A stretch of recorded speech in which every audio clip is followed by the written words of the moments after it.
This is going to be fun. So what's interesting here is in assembling this, I sort of realized after the fact that this is a collection of people I have known from like various aspects of my life over the years. So we'll start with the furthest away from me, Sid. So Sid and I both went to DePaul, but not at the same time. We took this specific marketing program that only like 30, 40 students take.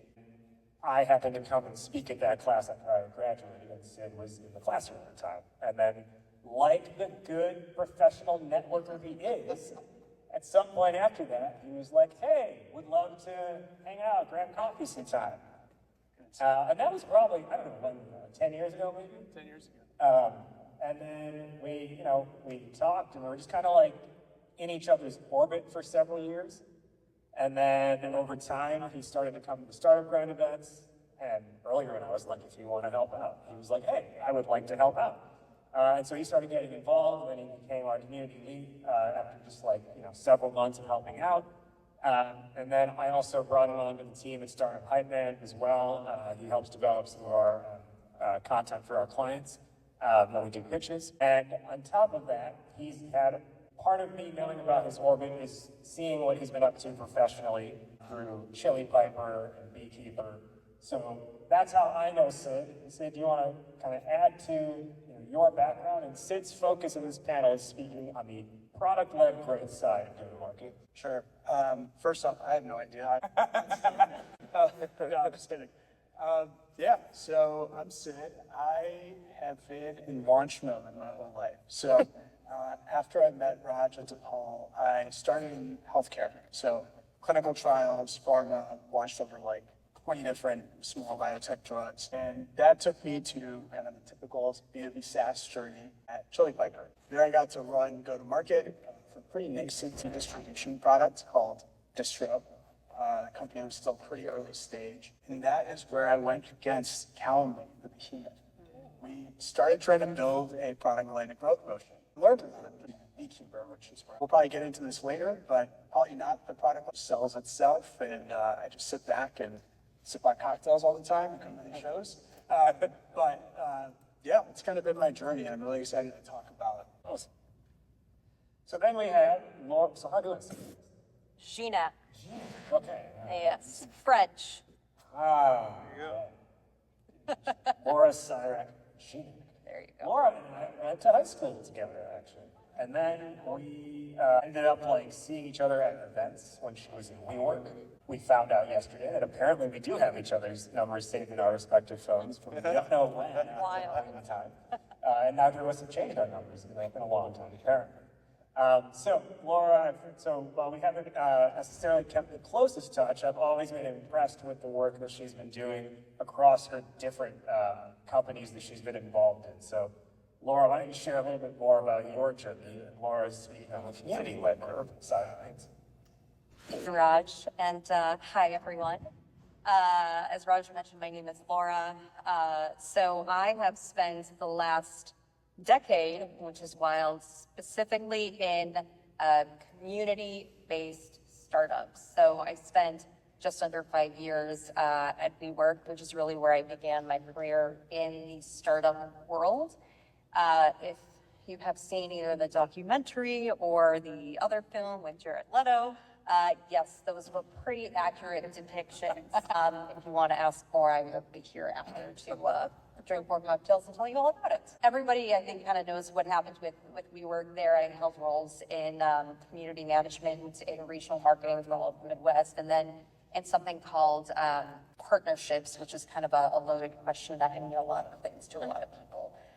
After WeWork, I spent, I think, like 2.5 years at Chief, which, if you're familiar, is a venture-backed New York startup, which is kind of like a YPO, Young Presidents Organization for executive women. So VP and C-level women coming together and sort of peer mentorship model. And then after Chief, I went to another very similar company called Hampton. And I've been with Hampton for about 1.5 years. Anyone familiar with Sam Parr, My First Million? I see some head nods. Okay. So two co-founders, Sam Parr, Joe Spicer, and at Hampton, I specifically focus on I'm head of membership, so growing our membership as well as retention and renewals. So I'll be focusing today on community-led growth and what that means. Thank you. Shelly, Patel and I also know each other ever since high school, but we didn't go to the same high school. So a lot of winding roads here that lead up. Kind of in the same way, we ended up like in similar orbits, being on the startup scene over the last 5-6 years. She's come to a lot of these startup grind events as well. Otherwise, I don't know, every now and then we're like on like a text message. We're like, what do you think about this idea? Or what do you think about this thing happening on the scene these days?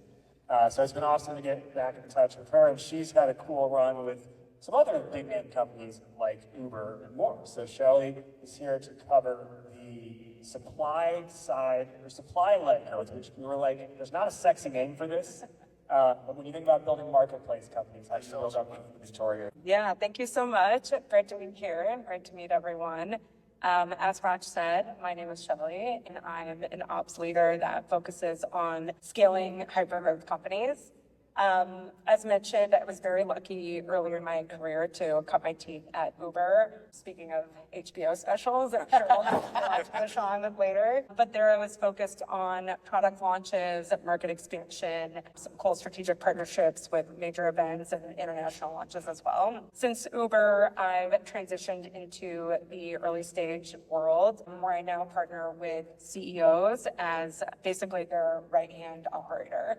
So typically I'm building and growing their revenue engine. So that could mean things like building out sales teams, building out sales process, operational framework, all of the things that lead to their sustainable growth. Most recently, I've been focused on launching new markets for a company called Base. It's an in real life members club.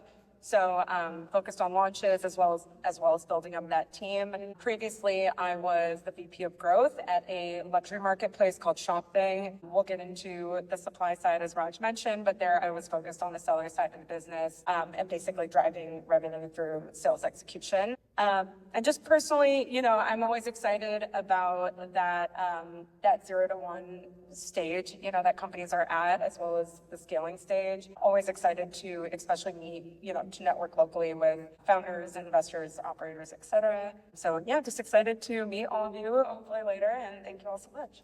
Make it a thing. And then we have Tony Lenhart. Tony is our most senior member of the group, both in age and relationship. So we have known each other, out of everyone here, I guess, active relationship. Tony and I have known each other the longest. Tony and I met back in 2012 or 2013 in the weirdest sort of setup. His sister, who I've never met, who lives in California, was subscribed to the newsletter for like a side project I was doing at the time. And one day, apparently, she forwarded one of the newsletters to Tony. He was like, hey, you guys are going to Chicago. You would probably hit it off with him. You should reach out to him. So then Tony did, and then we got coffee and merchandise art at the Starbucks, which is like, that was like the OG coffee spot, I feel like, when people were still going to offices. And yeah, we hit it off there. We both were into music. We said we should jam sometime. It took a couple of years, but then we started playing gigs together, and now we've been playing on stages for the last like 10 years. In addition to becoming really close friends, golf buddies, Cubs game buddies, and sort of are each other's business therapists, I would say. Yeah, that's a good way to put it. Tony is here to talk about sales-led growth. So with that sort of introduction, can you share your journey to today? Yeah, sure. Hi, everybody. Evening. Tony Lenhart. I'm a partner at a company called Sales Empowerment Group, SCG for short. We've been in Chicago for about 15 years. But as I tell my clients, I am the son of a salesman and a therapist. So I was kind of bred to do what I do today, which is a lot of sales therapy with the sales teams that I get hired to come in and build or rebuild. So first half of my career, I spent at EDP, automatic data processing, super sales-driven company. And I shared this with the group when we were getting ready, just to give you an idea of like the sales culture they had at EDP.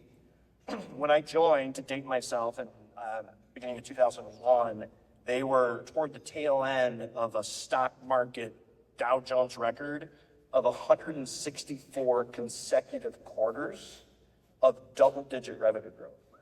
So at least 10% a quarter for 40 years. It's insane. 40 quarters. No. 40 years? 40 years. Oh my God. So when you walk into that, you would hear stories of all these sales reps buying their second, third homes and stock options. I mean, it was pedal to the metal, right?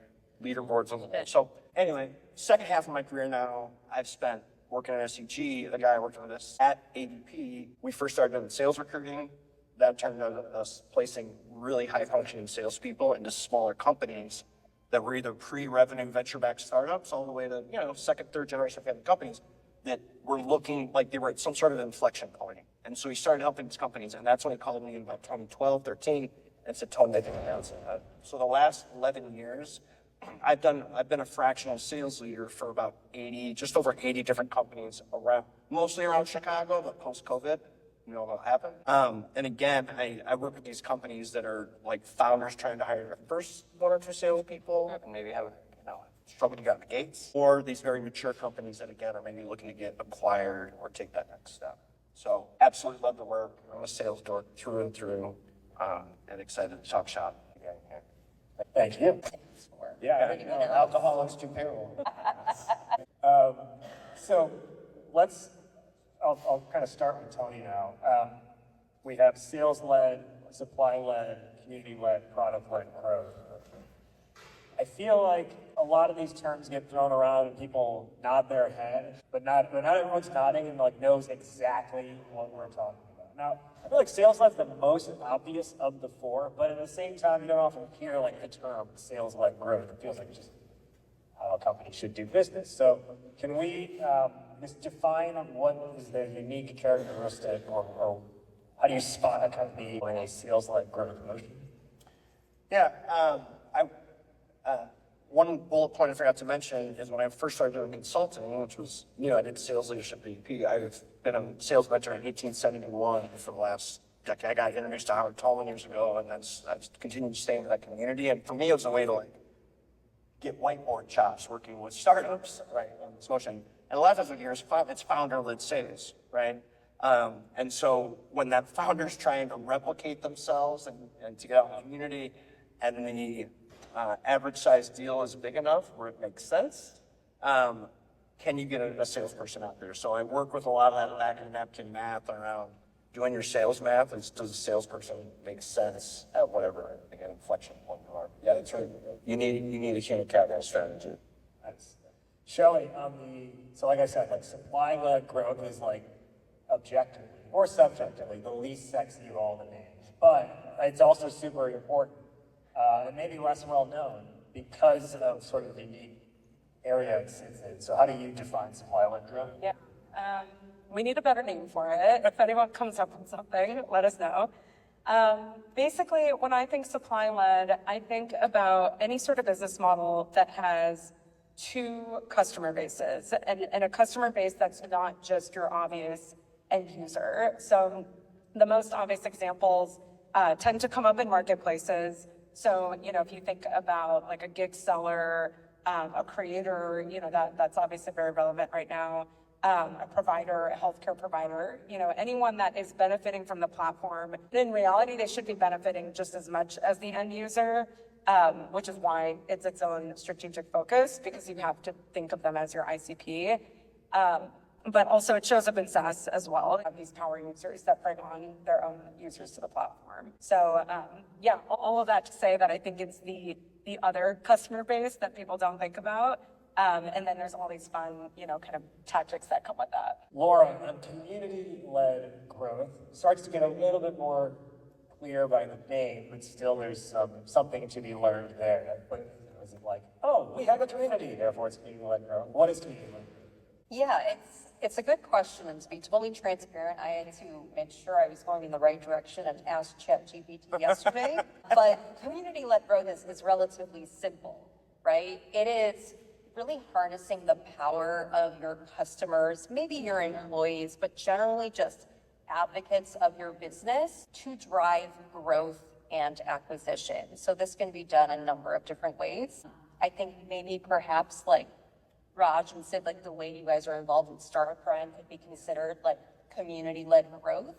I know that even like Clay, which is like a data enrichment platform, they do a lot of community-led growth. They have incredible brand advocates who host events around as volunteer opportunities. So it's really just harnessing the power of really usually your customers and turning them into brand advocates. Awesome. And Sid, with product-led growth, I feel like that's almost like every new startup's holy grail is trying to become a product-led growth company. So let's get the the kind of true, at least your definition of that out of the way. Sure. So I'm really glad you mentioned Clay, because Clay is also a product-led growth company.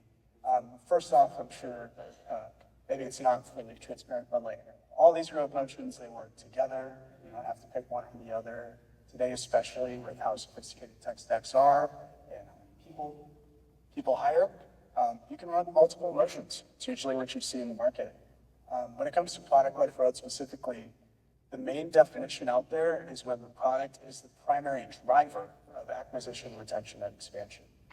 I think there's a little bit of a tweak out into that where it's not the primary driver, it just happens to be a key support. So in product-led growth, the product supports acquisition, retention, and expansion. The reason I say that is kind of related to the point of these all work together, because the product very rarely is the primary driver. You see Figma, you see these poster children, Calendly, others, where it's like, yeah, they are like actually there, but they still have enterprise sales motions. They're still doing other things. So that's why I'm kind of putting wordsmithing a little bit, but there's a reason why. To that point, I think, I don't know if anyone knows over the last like 6 months or so, Grammarly has been running a lot of Grammarly for Business, Grammarly and Buzz ads, when for years they were, it was like the thing you happened to stumble upon through like a Google search or was integrated into your Chrome browser or whatever, but now I think they probably tapped out of just doing straight product like growth and they have to find new markets. So I want to go to Laura for this next question. You have worked at WeWork, which raised ungodly amounts of money. But then Hampton, as I learned, is self-funded. Yeah. Talk about the dynamics of like that hyper-growth, ultra-venture-backed company, like bleeding money, like so much money you don't even know what to do with it, and how that drives or impacts decision making versus decision making when it's self-funded. Yeah, that's a loaded question, and I'm going to try and keep my answer kind of concise. And I'll start with WeWork, right? Because if you're familiar, absurd amounts of money raised, and we spent like that was how we made money. It was not.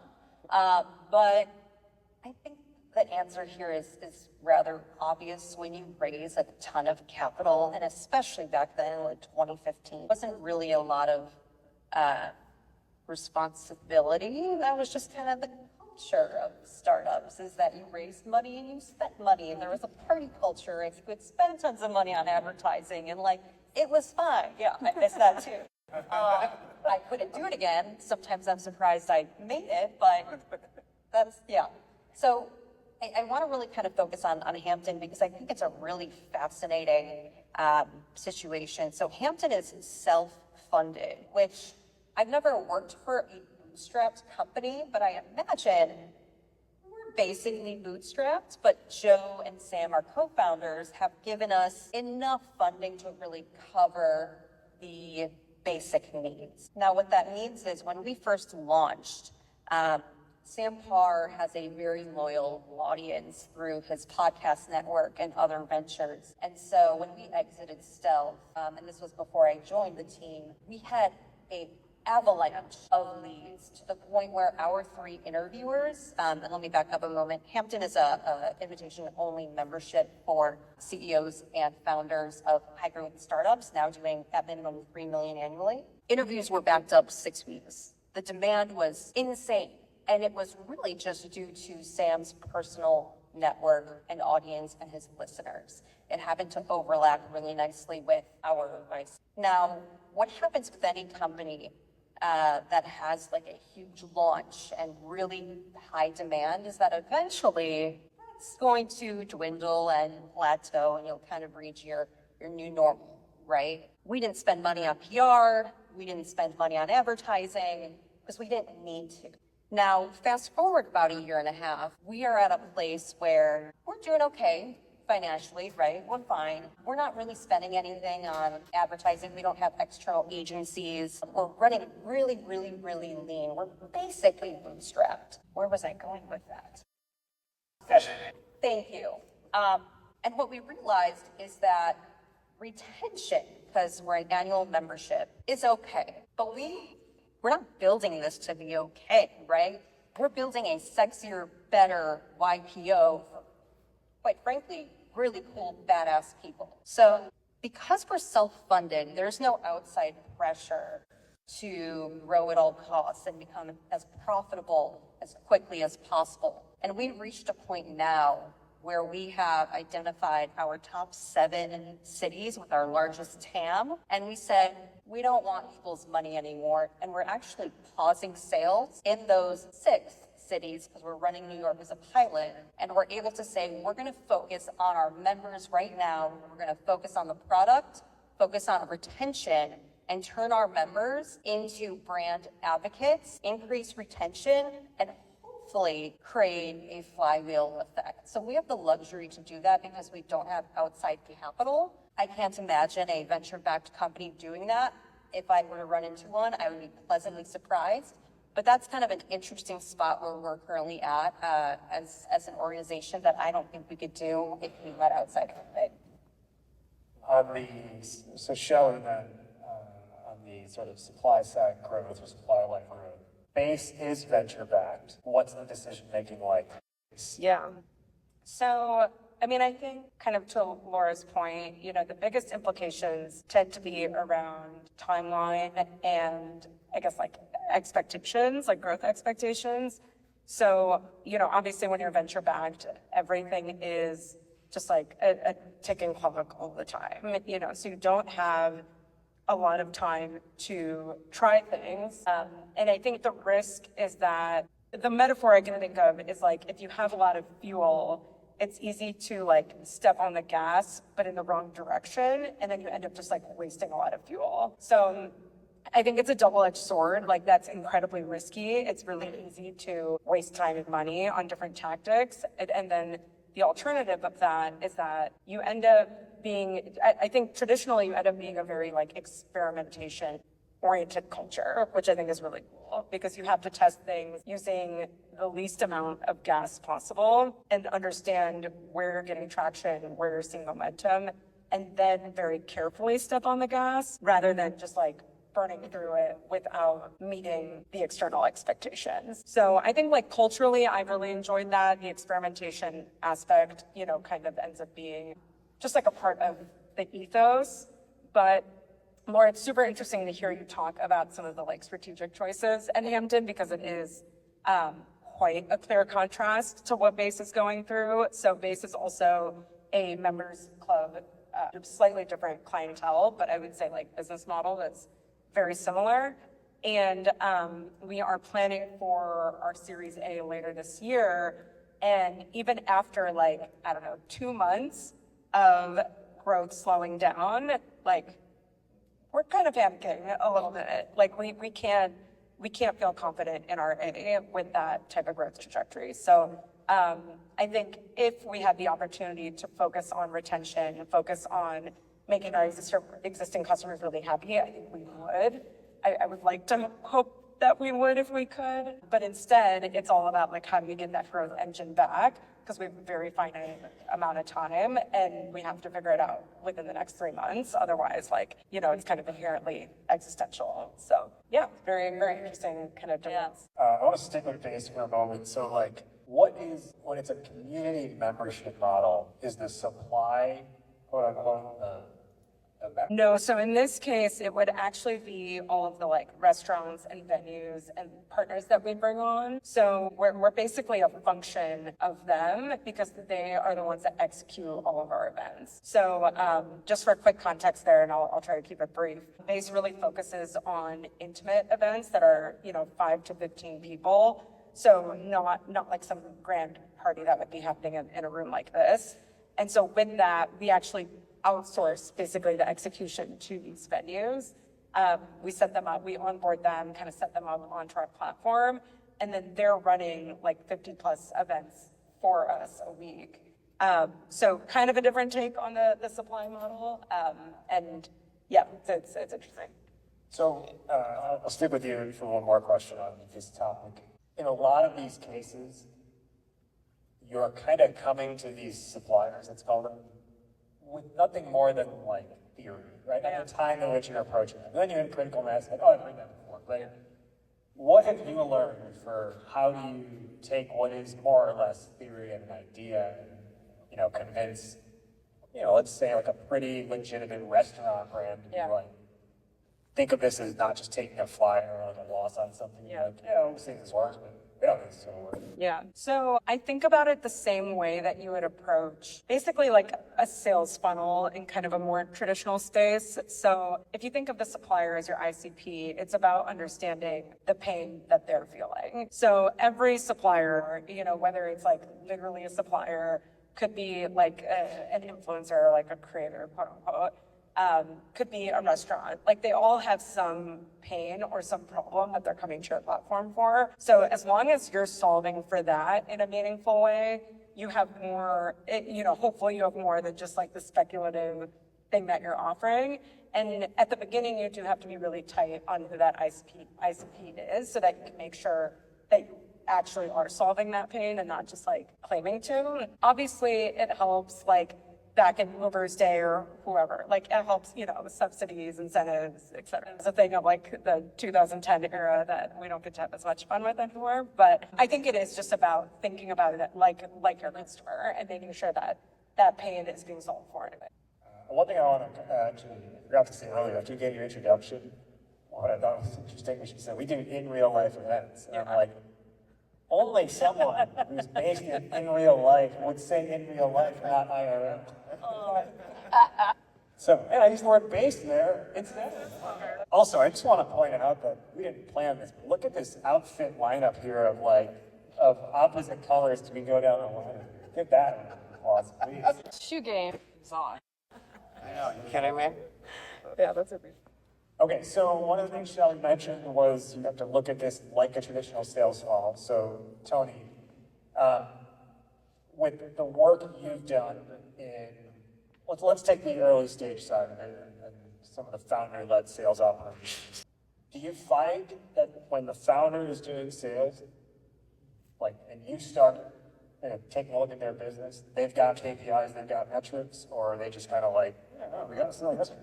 Yeah, totally. Of course it's the latter.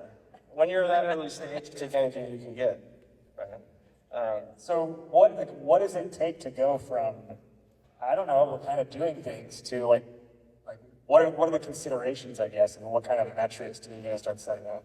Yeah, I was talking to somebody earlier about just like with sales being a transfer of enthusiasm. And early on, these founders get super geeked, right?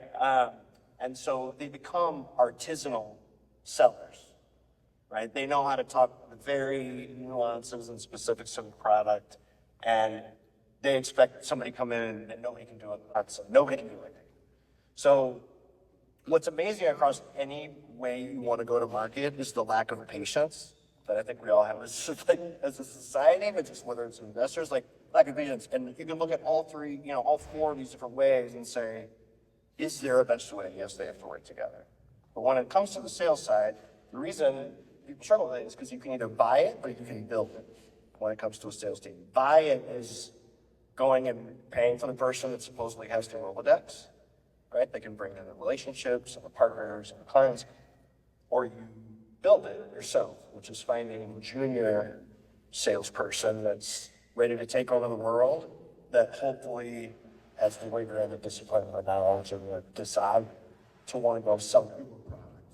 But so many times I see owners that they can't quite go out and do it themselves, and they try and hire a salesperson that fails. Because I always say, you can't go sell it, nobody else. So that's the big caution is don't be hiring someone else to sell it if you are incapable of it yourself. Would you agree as an audience, right? I think so, 100%. And the tough advice that I have to give to business owners that want to take this leap of faith and give somebody else their market is if you can get a salesperson to cover their costs in year one, way to go. Congrats. Yeah. So if you have $100,000 all in for that salesperson, the taxes, whatever you're going to pay them, all right, based on your margins, all right, can they go out and sell $250,000 or whatever of your product to justify the expense? If you cover in the first year, you did a great job. And that's sometimes a tough pill to swallow. It's like, you kidding me? I spend all that money. If you do about that, like, yes, great job. So what are the things you notice? So let's say you got first few salespeople on the team. What are the things you've identified is good founder leadership of that sales team versus bad founder leadership of that sales team? Yes, please. Well, the companies that I see, the company is a mirror image of the owner. So what the owner's good at, the company's good at. What the owner's bad at, the company's bad at. Whether it's finances or sales or building community or bad part, it's a reflection. So I've seen spectrum over 80 projects. I see owners that say, well, I hired you to do the job, just go do the job, good luck. And then the other owners that are crazy micromanagement and expectations and thinks they should be doing things that aren't happening. So I'm getting off of your question, Raj, but it's like I've seen the good, the bad, and everything in between. It's so dependent on industry, inflection point, self-funded, private backing, trying to get sold private equity, got a bootstrap. Like, there's so many variables that impact how you're going to lean in and work with that salesperson based on the market perspective. You know, one of the things I was at like a mini founder retreat in Racine, Wisconsin last month. And one of the things that came up, someone in the group was like considering a salesperson or not, and they weren't sure yet if they had bootstrapped to a good amount of revenue just themselves. Yeah. They were also doing the product as well. Yep. And one of the things that I told them was, I was like, I wish I had done this in retrospect. When I had a team where I hired someone for sales, is I should have made myself a salesperson of the company, meaning like, yes, I'm doing sales for the company. I should have set a quota for myself. I should have set KPIs and metrics for myself and seen if I can hit those first, or how does it make you adjust before bringing in someone else and creating arbitrary numbers for them. Because a lot of times when we're doing it ourselves, we have creative ways of convincing ourselves why something did not close. And more often than not, we lean towards what makes us feel better and look good. It's over why something didn't close. Or like, it happened in a month, so like it's fine if it didn't happen now, but we won't let someone else get away with that. So that's just something that I've learned along the way that I wish I would have done differently, and maybe it'll happen again in the future, but like almost like pimp yourself. Yeah. PIP is performance improvement plan for those of you who don't know. Yeah. Yeah, 100%. Like I've been working lately a ton with like helping companies build like a story archive. So these reps can come in and very quickly transfer that with painting pictures and explaining how it's working as opposed to feature and benefit. Yeah, because again, what did I say earlier? The owners become artisanal sellers. Nobody's going to do it like you because the words come out differently as you as the CEO versus me as your account executive. I'm going to help you. Like, it's different. Different level of confidence too. Yeah. So actually, on that note then, when do you start building a sales playbook? What is a sales playbook? What are the key components of a sales playbook? Again, huge topic. The biggest thing I can do is like distilling down message. So somebody said earlier, like honing in on ideal client profile so you can get really specific, understanding what set of bullseye is, having a client archive of stories to be able to quickly share and understand. Yeah, I mean, what else from a sales playbook standpoint? The biggest mistake I see people make is they build a 90-page playbook and say, here you go, as opposed to the 10-page practical playbook, really distilled down. And again, we were joking about ChatGPT earlier in the age, like creativity knows no bounds. And it's like having 100 college interns working for you at all times. So people can start to map this out in a very sophisticated way during the last 2 years, more so than they've ever been able to. You know, actually, that brings up something that I learned last summer when I was in this program, that when you think about training other people on your team, we often think about how we learn. We build training based on how we learn, and we don't think about how other people learn. A lot of times it's not the same. So like, in the example we were given was like, McDonald's has a training manual that is just pictures, but then they also have one that's pictures with words. Because some people need the words, and some people need the pictures. And a lot of times, if you're like more of like a literary person, you write the bullet points, you write the 10, 20-page thing, but it's all bullet points and paragraphs. So maybe you have to start considering, like, do you put a screenshot in there? Do you record a 2-minute video that goes in there that explains the thing? And actually do a little bit more than the bare minimum to help someone else succeed. Yeah, shout out to the company Trail. Speaking of product-led growth, oh my gosh, I have a couple companies that just embody that as part of everything they build.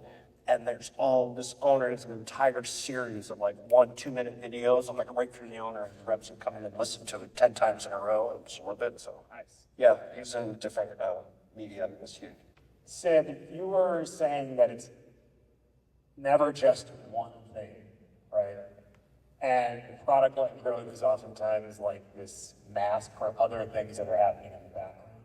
How does product like pair with sales? So I have a question first, because I'm curious. You guys mentioned ChatGPT.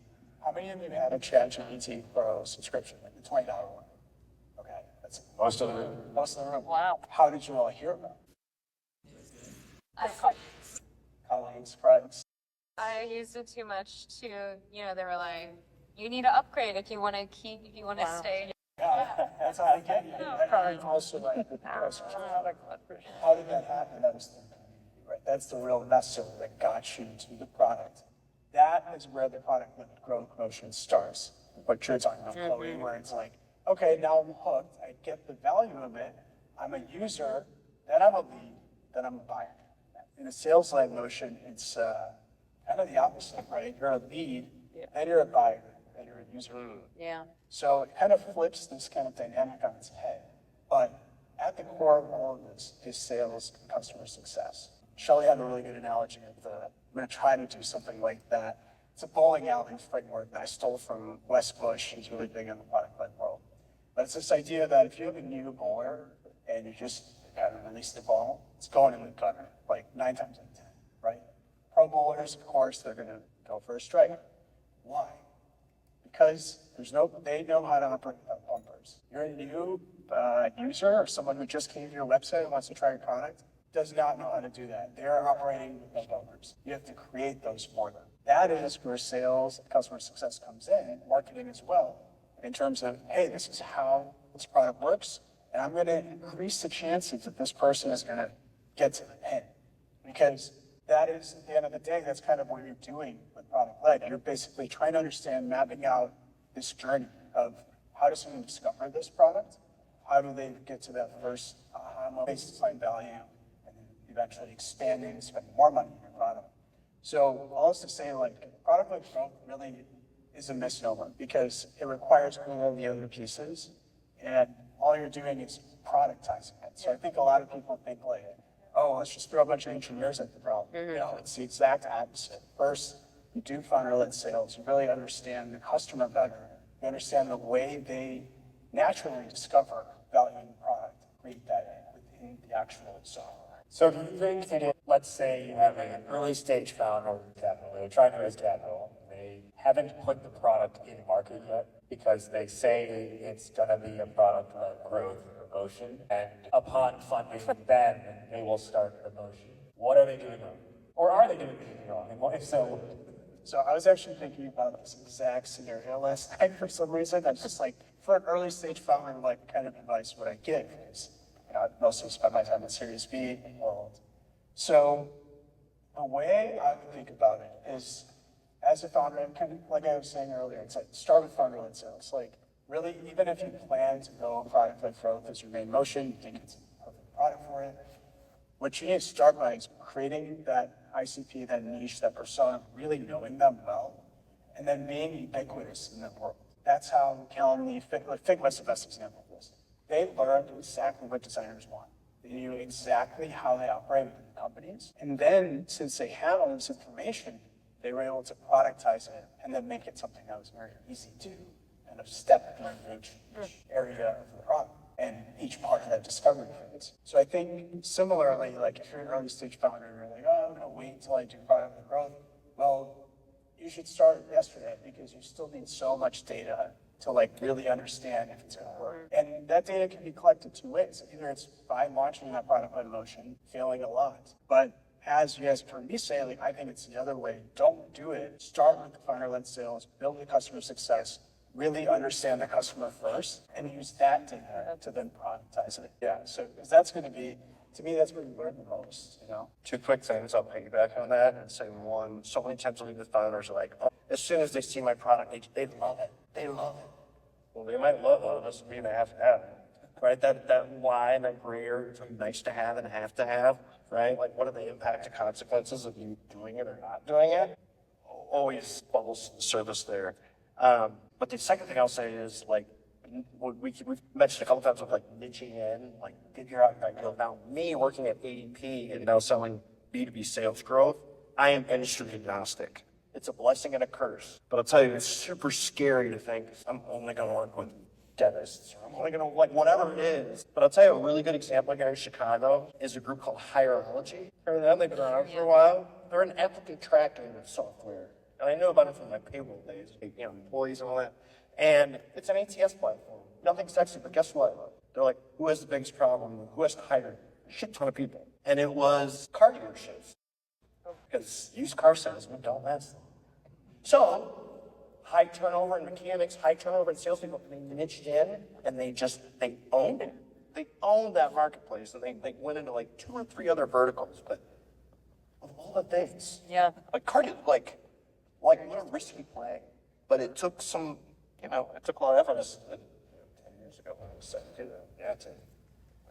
Did you want to add something? I'll just say kind of, so that's my example, right? Figma on one side, you like actually learn your person really well, you sell to them. And in the other example, what you really need is like, I just lost my point. Okay, so that's where let's, so when you have people involved, you have a lot more opportunity for soft landing. So the data says that like 40 to 60% of the users that go to sign up, and then if you don't do something well to capture them and give them a great experience, they'll never come back. So you've lost them. And now they're gonna remember that shitty experience they had in the product. When you have people, there's always an opportunity for redemption, right? Usually, unless you really suck. But like, you know, Tony is showing me a product, like even if the product sucks, I'll probably be like, yeah, I'll listen to Tony again. You know? So that's what's also great about taking a people product like motion instead of just relying on software to do all the work, trying to look at the data from like, you know, some dashboard and expecting that's going to give you enough information to fine tune that motion, create a better user experience. It's a really good one. If we help. Yeah. It's okay. Yeah, it just made me think of something that relates to your initial question, Raj. So everything that we're talking about right now is centered around the hyper growth, or maybe that's like a buzzword. Let's just say like the growth stage or getting from the growth stage. So like all of these are about like momentum, flywheel, stepping on the gas, like all the phrases. Your question earlier, the founder has to be able to show traction before getting to this stage. Like they have to be able to show that there's a there without investing. Like these are all just like next leveling tactics, you know? So like if they are not, you know, even with like the most basic MVP, if they can't show that there is like a true pain to be solved for. And like, you know, there's this kind of, I don't know, sort of cliche, but I guess it's cliche for a reason. Like your MVP should still be like 10x better than the incumbent. Like we've probably heard that before. Like if that's truly there, they will be able to find those signals before leaning into any of the strategies that we're talking about. So I think it's important to think about like timing, what stage they're at, and like what makes sense for what they're trying to show. I want to do more for this next question. We've talked in different formats about like you need to have the right people doing it. So there's the founder having the right message, or the salesperson being able to be the steward of that, or say what you're selling customer success. So community is all about people. I think community can go wrong very easily, quickly. So like what have you found is there a standard like core set of things that you say, this is how you can create a community that will actually thrive, not become a clique and not, you know, collapse on itself? You know, I was speaking with someone earlier before the panel started, and I know that community businesses are really hot right now, right? They're popping up everywhere, and some of you may be familiar with what happened with Soho House. There was some chatter on LinkedIn about it. They went public. Basically, the magic of Soho House is more or less gone, right? And so I think generally communities are very, very, very difficult because it's about humans, right? It's about human connection. And at our core, human beings want to feel special. We want to feel important, and we're also inherently pretty selfish. And so, I think at the end of the day, community is really hard to scale really, really well. But when you remember the fact that people are selfish, they want to feel important and they want to feel appreciated, you remember that you need to show that you are grateful for them, right? So this can be as simple as just having processes within your organization that are not scalable, but that show your customers or your clients that you actually appreciate them. You have account managers who reach out to them organically, not on a predictive schedule, but genuinely care, want to check in, and just say thank you. The flip side of that, right? Let's get a little scalable at least, because we want to be efficient. Referral programs, right? We haven't really talked about referral programs, but I think they kind of touch like all of our different angles, right? Referrals are always going to be your strongest growth model. And they're the most powerful. They're going to convert at the highest rates. How do you ensure that you have a referral program that is really strong and ensures that your customers feel appreciated for the referrals that they make? That answer is going to be different for every single business, right? We just launched a referral program at Hampton. If you were to ask me, it was probably a year too late, but we're already seeing, the fruits of that labor. And so I think it's just proof that people like feeling appreciated. The idea of the appreciation that this reminds me of is I was a part of a travel community for several years called Under 30 Experiences. So it was a travel community for people under 30. Once I got a little bit past the what's that? You aged out. Yeah, I aged out a little bit. So there's the community of like the trip you go on, right, where you're meeting strangers more or less. But then after the trip, this was when Facebook groups were, and Facebook was very much the predominant social platform, and Facebook groups where there was a lot of activity. So you get put into this alumni Facebook group where there's a lot of conversation that has nothing to do with travel, and they're okay with that as moderators. And then even sometimes there's conversation about travel, and it's people asking there's the alumni group, and then there's like the main, like just at-large group. And in the at-large group, people are like, hey, I'm considering booking one of these under 30 experience trips, but I have these concerns. And the admins don't step in and answer, community members step in and answer, and they're okay with that. And sometimes the answer might not be the perfect answer, or like, it was great, but this thing I wish was different. But they're okay with that being said because it's the voice of their customer coming out. And that's gonna be better than a polished message the company's forcing out. And the other thing too is this even happened like in the alumni group. We planned our own trip as a group of alumni outside of them. And they didn't stop us. They actually were like, this is great. And they sent us a box of cookies at like the house we had in Tahoe. Because when they found out that we were doing this. So like, I think things like that are like, it's almost like knowing what you want to control and knowing you can't control everything.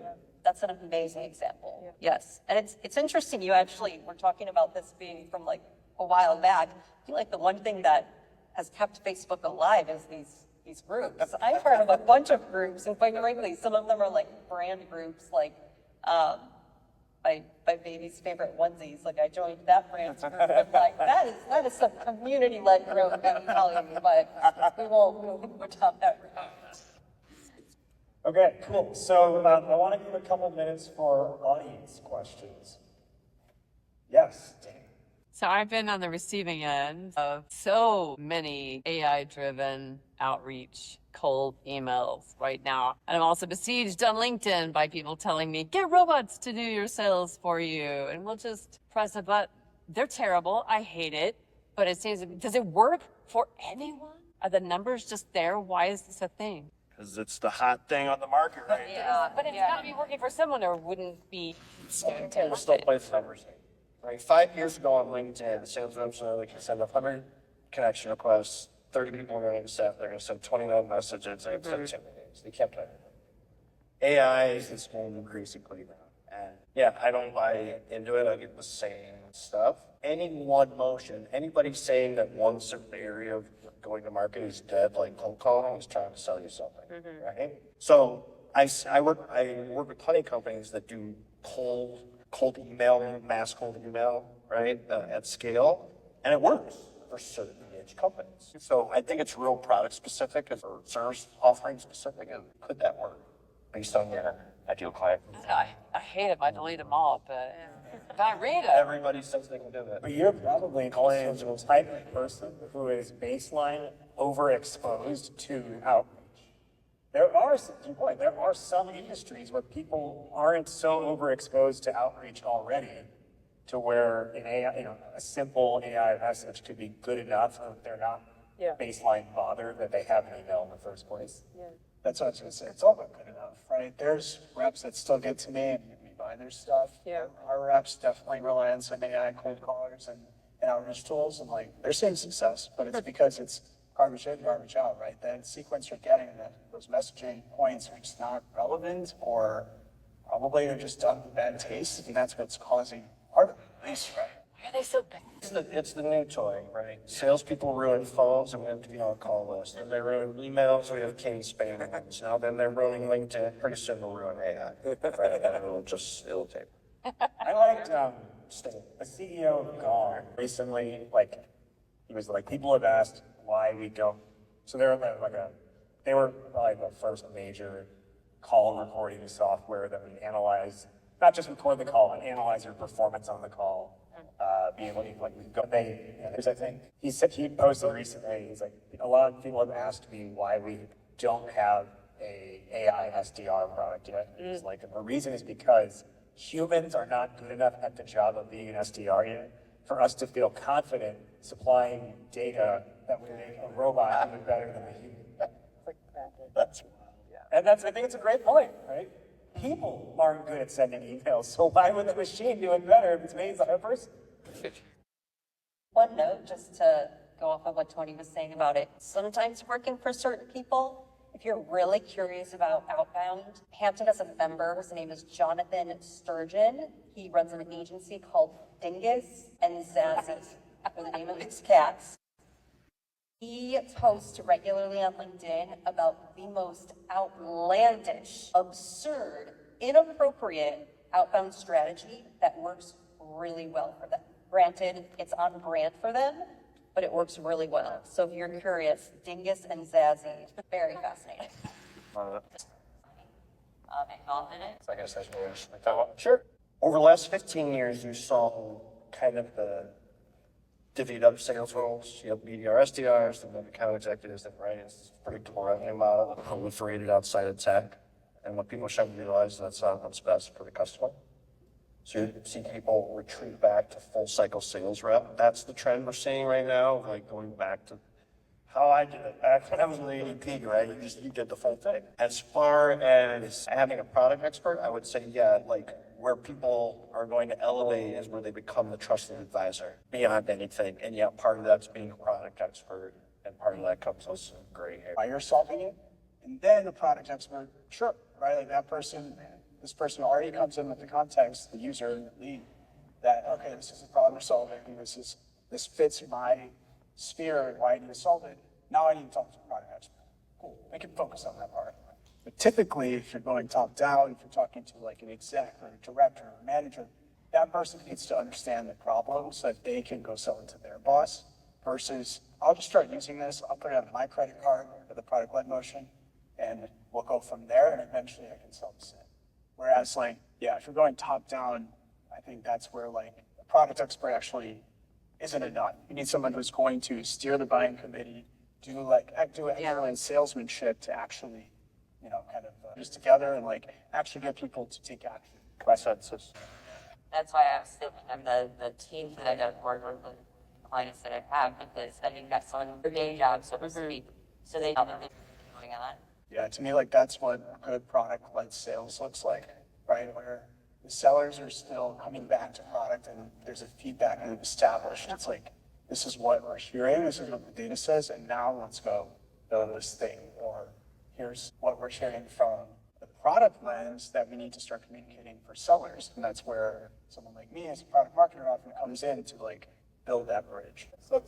So from the demand side, let's see identify a cycle graph. The supply state says that you can have, is there an input cost versus like the demand side? How do you get To ensure I'm understanding, kind of like you have different market segments or say like geographical, how do you maintain this while knowing when to launch and how to expand? There's probably no easy answer to that. The approach that we are taking, because we effectively have shut down 6 cities saying, we're still gonna interview people, but we're gonna put you on a wait list, build those wait lists. And actually those wait lists are going to dictate how we prioritize which cities we're opening next. What's interesting about that is that this isn't our initial go-to-market strategy. Hampton already has 1,000 members across the US. And so we already have people in Chicago, people in LA. And it's kind of fun because we're almost creating competition across these cities. And we're saying, hey, if you want new members to come in, start referring them. Let's start building this wait list. And the incentive for our members is not only the benefits from the referral program, but also one new strategy that we're adopting at Hampton is we are hiring a boots on the ground city manager and investing more resources into those cities to create more of an IRL experience over virtual, blah, blah, blah. So that's kind of the approach that we are taking. Now, if you didn't have existing clients in those markets to really build off of, I would still try to harness the power and capitalize on your existing customers and help them guide you and help prioritize where you're going to go next is probably the approach I would take. Yeah, so just kind of adding from that, given that my context is always coming from like venture-backed world, I think timing or like timeline is what ultimately informs your question, because especially early stage, like the double-edged sword you always get with fundraising is that you have certain targets or like certain goals you want to hit, but it's actually not in your best interest to like blow those out of the water necessarily, or it's not in your best interest to like step on the gas too hard, I guess. You don't want to like over invest. You actually want to invest the minimum amount to hit what you needed to hit. And so it's a crazy world that we all sign up for. But I think based on that, that ties back to your question, because there could be a market, let's just say it's New York, like real example back in like Uber's days, where like they didn't necessarily need to win New York at that time.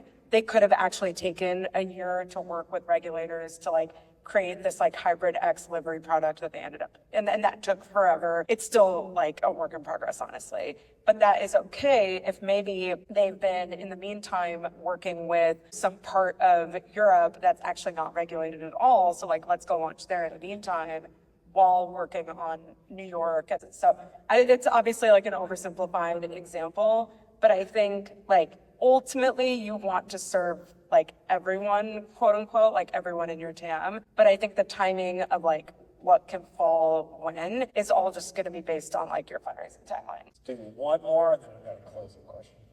Yes, what's your name? Gabriel.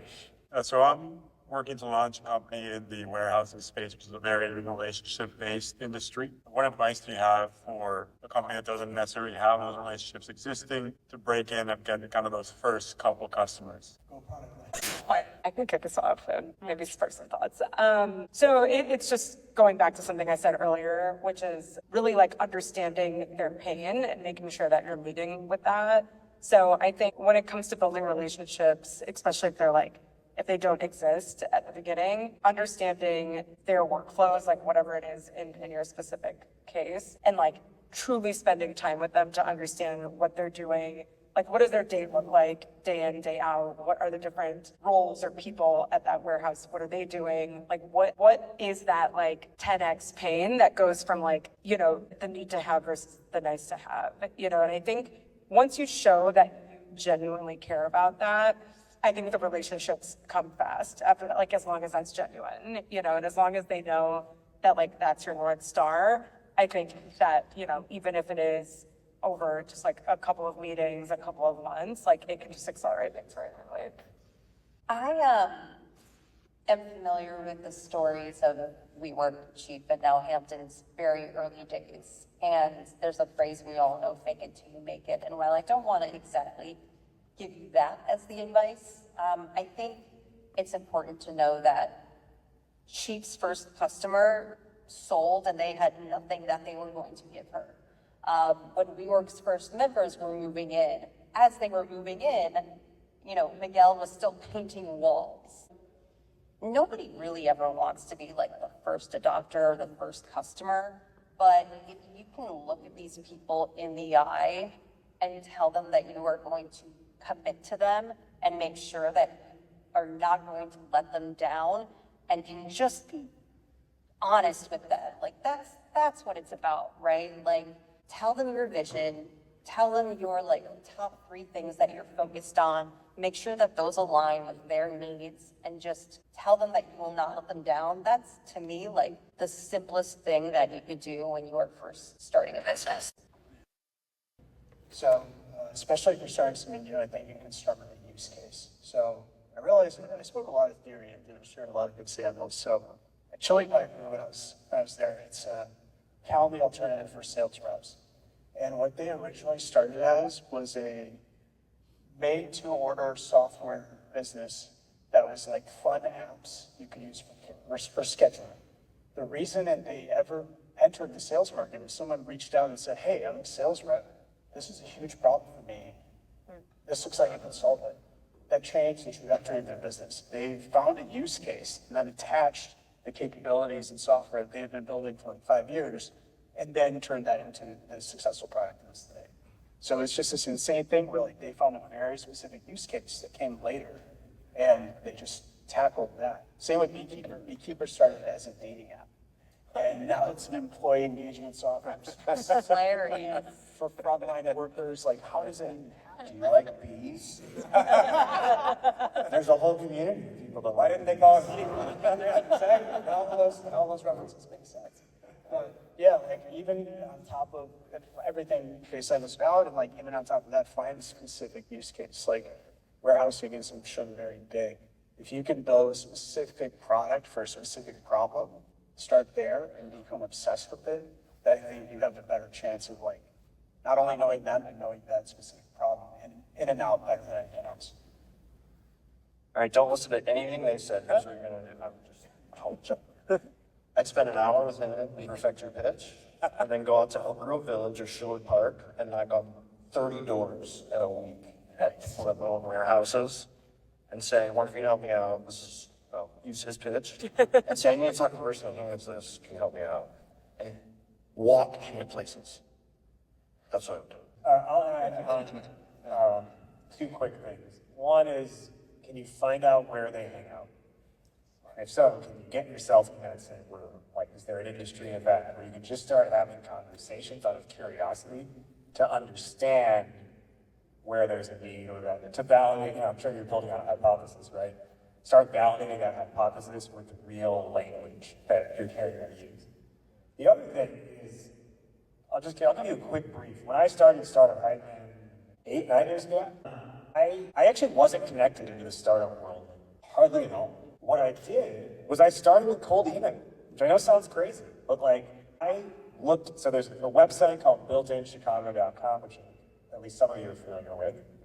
And at that time anyway, they had a section on the website of recently funded companies. And a lot of times it was like, so-and-so raised between 100K and like, it was probably up to like 600, 700K. And a lot of times that's like a friends and family round or like an angel round. I would just go, I would look at that list and I would just start, this was easy because it's an early stage startup, so the email was probably first name at or first name, dot, last name, and I would just guess. And most of the time I was right on the first try, or at worst the third try. You get a bounce back within half a second if you get it wrong. So you know, send it again with a different email and try first name, dot, last name. And what I would do is my email was almost to, it was like, hey, so-and-so, saw on built-in, you just raised 300K. Congrats, really happy for you. I'm sure that actually means the real work is just beginning. And then I went into like whatever my value prop, I don't know exactly now what it said, but then I went into like, here's what I do and why I think it can help at this stage now. This makes sense for you. Was something as simple as that. AI didn't write it, and it wasn't any more personalized than just identifying what sort of category that fit under. Then I got meetings off of that email just to, essentially that email, but changing out the name of the company and the amount raised each time. Then what I do is, let's say I got the meeting and they worked out in 1871. This was 2017, late 2016. We weren't Zooming as much as we do now. So you were going in and you were having an in-person meeting. And when it was at 1871 or any of the other like incubators, I'd meet with them. Before leaving, I'd take a photo of every logo on the wall.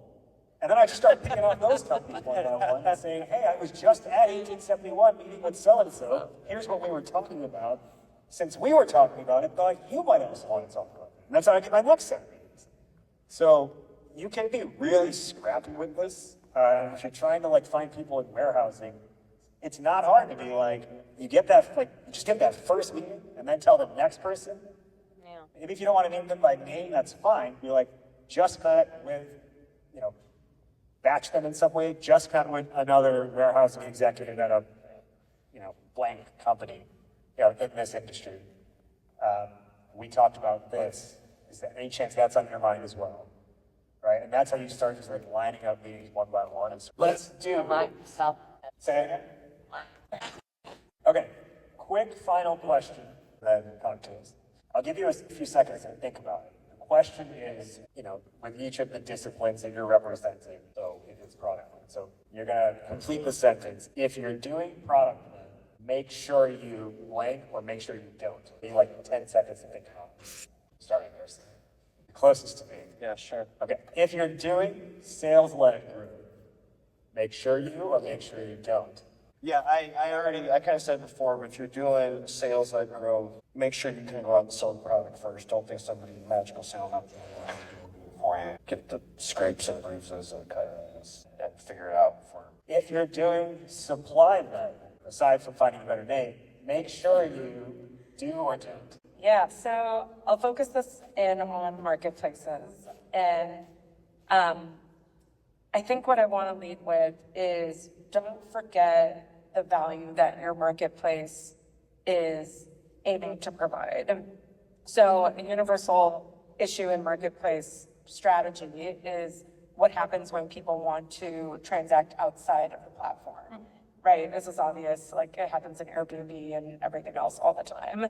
And that really is only happening because the initial value proposition is getting lost. So maybe the value prop was better pricing, maybe it's better customer service, security, safety, refunds, whatever. Don't lose sight of that because that is what ultimately leads to like the drama that we hear about, whether it's Airbnb or other examples. Or if you're doing community-led growth, make sure you do or do not. Make sure you, after your family and after your employees, prioritize your existing customers and their reach. Nice. That's it. If you're doing product-led growth, make sure you onboard, sell, and expand using your product before you ask the product to do that all for you. Make sure you understand all the ins and outs of how your customer finds that value, actually onboards to the product, actually gets all the way to finding value in the product, and staying there long before you try to ask the software to do it for you. It's not a magic switch. Awesome. Well, if you have further questions for them, they're going to hang out for a little bit longer. bar is back open for a little bit longer to the inner workings of what was really going on in the WeWork and Uber documentaries. You have first-hand experience here. I can tell you all of that on camera. Like we played them on as they were Beyonce. Give them that Beyonce sound. One quick final thing I meant to say earlier that I forgot to say when we were talking about our sponsor.